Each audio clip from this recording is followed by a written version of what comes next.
আর আমরা মিষ্টির নতুন কিছু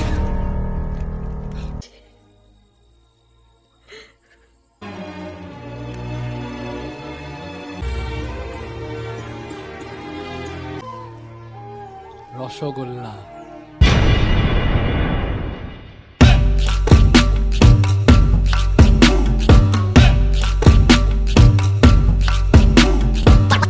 Halo, halo, halo. Assalamualaikum. Jumpa lagi sama Ipe yang masih setia ngebawain alur film India. Gimana kabarnya? Semoga kalian dalam keadaan sehat dan selalu bahagia ya. Kali ini Ipe mau ngebawain alur film yang berjudul Rosogala yang rilis di tahun 2018. Tanpa banyak basa-basi, kuy kita langsung masuk ke intro.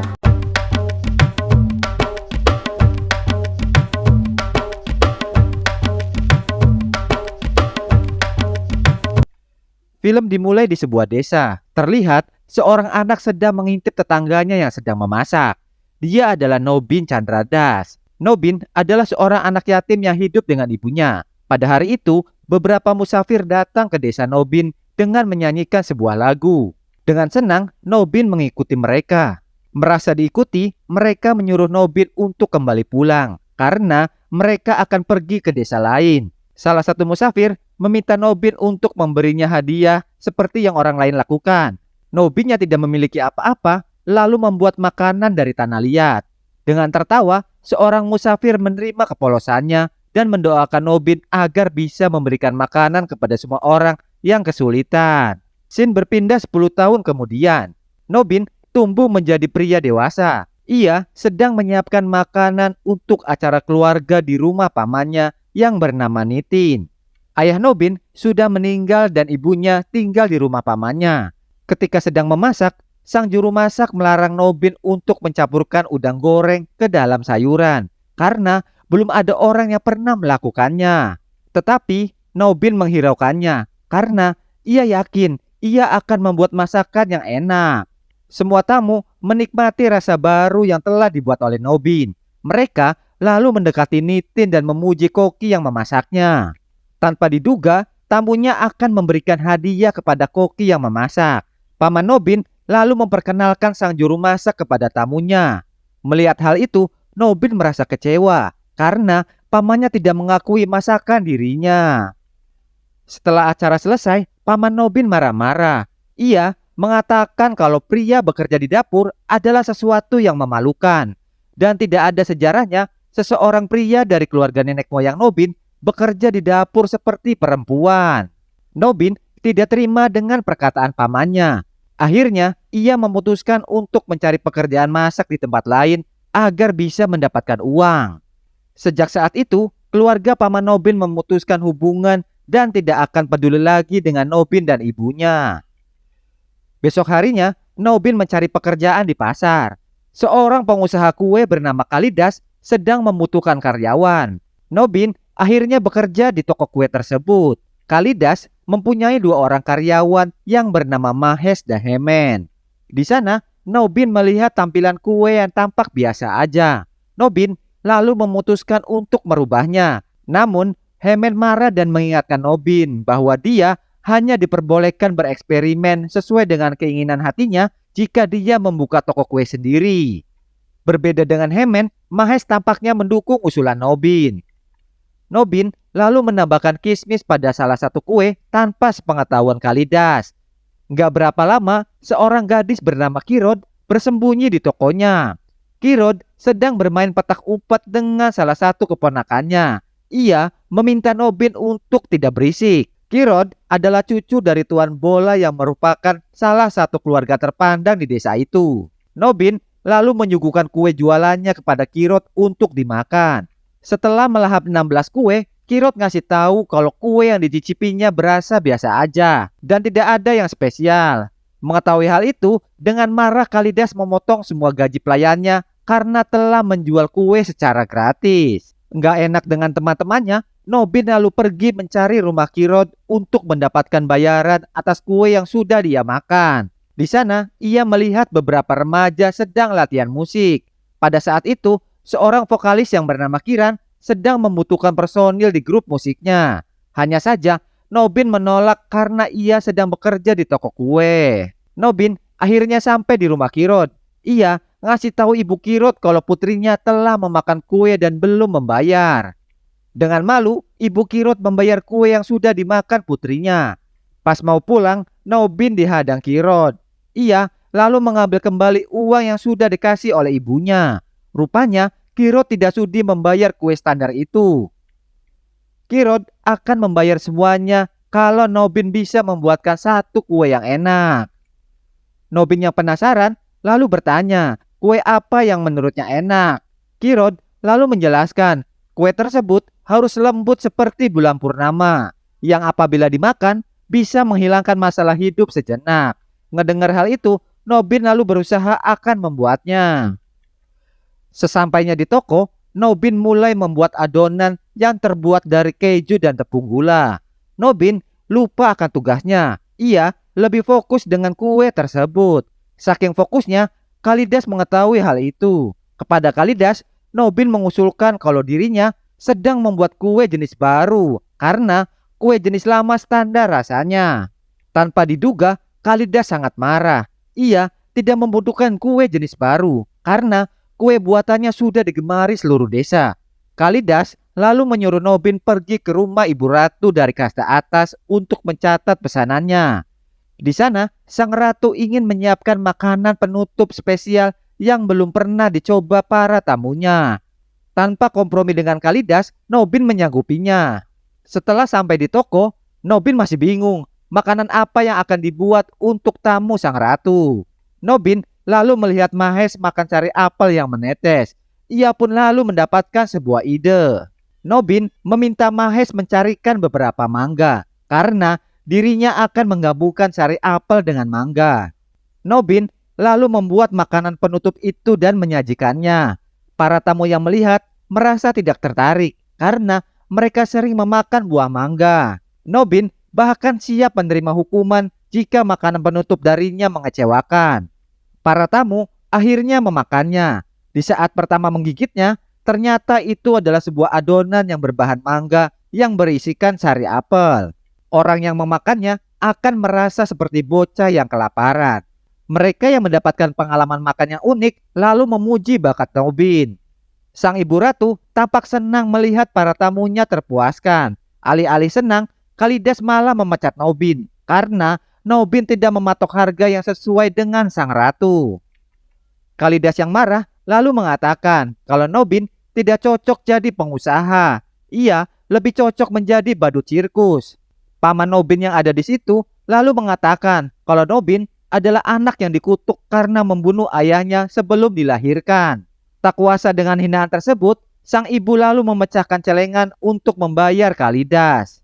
Pamannya lalu memberikan waktu 1 minggu untuk keluar dari kontrakannya. Besok harinya, Nobin pergi ke beberapa toko untuk melanjutkan hidupnya. Sialnya, tidak ada satu toko pun yang mau menerimanya. Karena tidak punya pilihan lain, Nobin akhirnya menjadi tukang bersih toilet. Dengan membawa sebakul kotoran, warga desa tampak tertawa dan menghinanya. Mahes menangis pilu melihat kondisi Nobin. Malam harinya, sang ibu ingin bunuh diri karena ia tidak sanggup menerima hinaan warga desa. Nobin terpaksa melakukan itu karena Kalidas menyuruh semua pedagang untuk tidak mempekerjakan Nobin. Ibunya masih sanggup mengontrak dengan sisa celengan dan meminta Nobin fokus dengan tujuannya. Besok harinya, Nobin berlatih gendang dengan grup Kiran. Pada saat itu, Nobin lancar memainkan gendang karena ingin didengar oleh Kirot. Mahes lalu datang dan memberikan kabar gembira.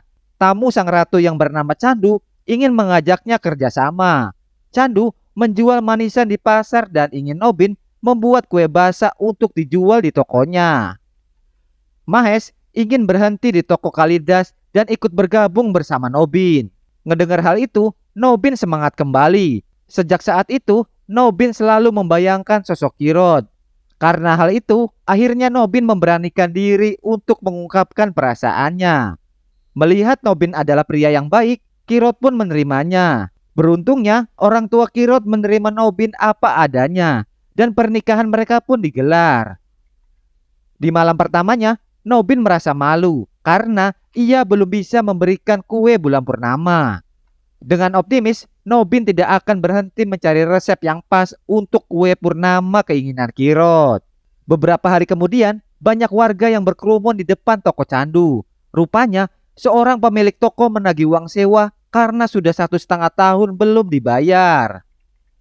Mahes dan Nobin merasa bingung karena tidak tahu hal itu. Sementara itu, Candu sedang asik minum bersama para temannya di tempat hiburan. Nobin lalu datang dan menceritakan semuanya.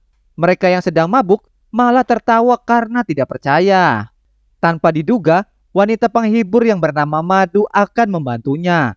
Dengan sedih, Nobin akan mengganti uang yang diberikan oleh Madu suatu saat nanti. Besok harinya, seorang pria dari kota datang ke pasar. Dia bernama Bani. Bani bertugas mematenkan sesuatu yang baru. Hanya saja, Nobin tidak menghiraukannya karena ia sedang dikejar waktu untuk membuat manisan pesanan keluarga kasta atas. Tanpa sengaja, Candu yang hendak bersin menumpahkan obat keras ke dalam masakan. Candu lupa bahwa di sapu tangannya masih tersisa obat pesta semalam. Di lain sisi, pesanan itu harus segera dikirim. Jika terlambat, mereka akan melaporkannya ke polisi. Tanpa memberitahu Nobin dan Mahes, Candu hanya bisa berdoa agar tidak ada efek sampingnya. Awalnya, para tamu terlihat menikmati manisan itu. Sialnya, nggak lama kemudian mereka semua keracunan. Warga yang nggak terima dengan kejam menghajar Nobin. Candu yang panik lalu bergegas melarikan diri. Pemilik toko lalu menutup toko Candu karena belum membayar uang sewa.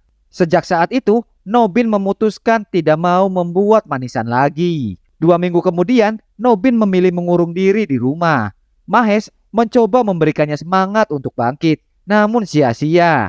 Ibu Nobin lalu menyindir Kirot karena hanya diam ketika suaminya dihina orang lain. Kirot yang tersinggung tanpa berkata pergi meninggalkan mereka. Melihat istrinya tidak pulang, Nobin pun pergi mencari di sebuah gedung tua. Nobin lalu menangis pilu karena menjadi suami yang tidak berguna. Rupanya Kirot berada di gedung tersebut. Tidak tega melihat suaminya putus asa, Kirot pun lalu menenangkannya. Kirot akan kembali jika Nobin bangkit dari kegagalan.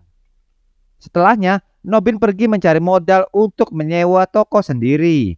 Malangnya, Nobin tidak memiliki jaminan untuk digadaikan. Tanpa diduga, Kirot memberikan perhiasan milik orang tuanya untuk dijual. Awalnya, Nobin menolak karena ia merasa malu dengan orang tua Kirot. Kirot menjelaskan bahwa dirinya ikhlas jika itu untuk keberhasilan Nobin. Nobin yang hendak menggadaikan mengurungkan niatnya karena mendengar bunga yang tinggi dan berisiko tidak bisa ditebus. Sang ratu marah karena Nobin berniat menjual emas istrinya. Bagi ratu, sungguh berdosa jika harus menjual pemberian orang tua. Melihat Nobin anak yang berbakat, tanpa ragu sang ratu memberikan 1 keping emas untuk membangun bisnisnya. Dengan menangis haru, Nobin berjanji akan mengembalikannya. Kalidas merasa terkejut karena Nobin akan menjual kue basah di depan tokonya. Bersama dengan Mahes, Nobin mulai menyiapkan peralatan yang dibutuhkan. Setelah 1 tahun kemudian, 2 orang dari desa lain datang untuk membeli beberapa kue. Awalnya, mereka ingin mencicipinya. Namun, karena ragu dan sepi, mereka lebih memilih membeli di toko Kalidas.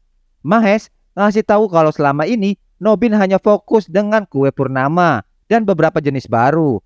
Padahal lidah warga desa hanya tertarik dengan varian lama. Kirot yang kesal mencoba menyadarkan Nobin untuk lebih realistis dengan keadaan. Jika terus begini, maka tokonya akan tutup. Bagi Nobin, lebih baik bangkrut daripada harus meniru kue Kalidas. Nobin yang sedang menenangkan diri tanpa sengaja melihat Kiran dan timnya yang akan pergi menghibur keluarga Inggris. Mereka mengajak Nobin jika ingin bergabung. Sementara itu, Kalidas merasa cemas karena Nobin mampu menciptakan banyak varian baru.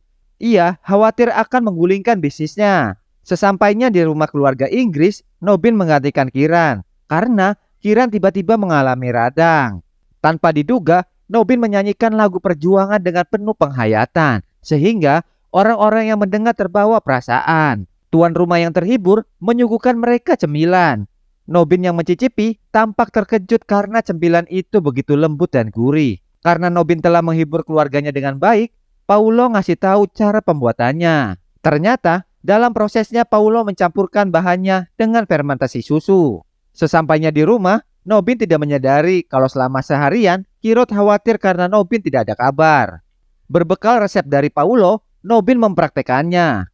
Melihat adonannya tidak rusak, Mahes tampak senang karena Nobin telah berhasil.